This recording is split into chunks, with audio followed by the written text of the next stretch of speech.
ಧರ್ಮಸ್ಥಳ ಗ್ರಾಮದ ಶವ ಹೂತ ಪ್ರಕರಣಕ್ಕೆ ಸಂಬಂಧಿಸಿದಂತೆ ನಡೆದ ಉತ್ಖನನದ ವೇಳೆ ತನಿಖಾ ತಂಡಕ್ಕೆ ಮಹತ್ವದ ಸಾಕ್ಷ್ಯಗಳು ದೊರೆತಿವೆ. ಸೈಟ್ ಸಂಖ್ಯೆ 1ರಲ್ಲಿ ಸುಮಾರು 2.5 ಅಡಿ ಆಳದಲ್ಲಿ ಹರಿದ ಕೆಂಪು ರವಿಕೆ, ಒಂದು ಪಾನ್ ಕಾರ್ಡ್ ಮತ್ತು ಒಂದು ಡೆಬಿಟ್ ಕಾರ್ಡ್ ಪತ್ತೆಯಾಗಿವೆ.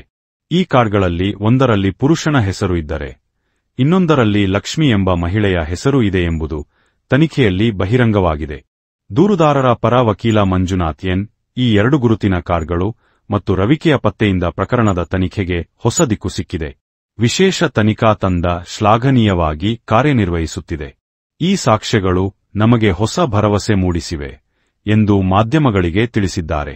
ಎಸ್ಐಟಿ ಮೂಲಗಳ ಆಧಾರದ ಮೇಲೆ ಬಿಡುಗಡೆಯಾದ ಹೇಳಿಕೆಯ ಪ್ರಕಾರ ಈ ಸಾಕ್ಷ್ಯಗಳು ಪ್ರಕರಣದ ರಹಸ್ಯವನ್ನು ಬಿಚ್ಚಿಡಲು ನಿರ್ಣಾಯಕವಾಗಬಹುದು. ತನಿಖಾ ತಂಡದ ಕೆಲಸದಲ್ಲಿ ನಮಗೆ ಸಂಪೂರ್ಣ ವಿಶ್ವಾಸವಿದೆ. ಈ ಪತ್ತೆಯಿಂದ ಸತ್ಯ ಶೀಘ್ರದಲ್ಲೇ ಬೆಳಕಿಗೆ ಬರಲಿದೆ ಎಂಬ ನಂಬಿಕೆಯಿದೆ ಎಂದು ವಕೀಲರು ಹೇಳಿದ್ದಾರೆ.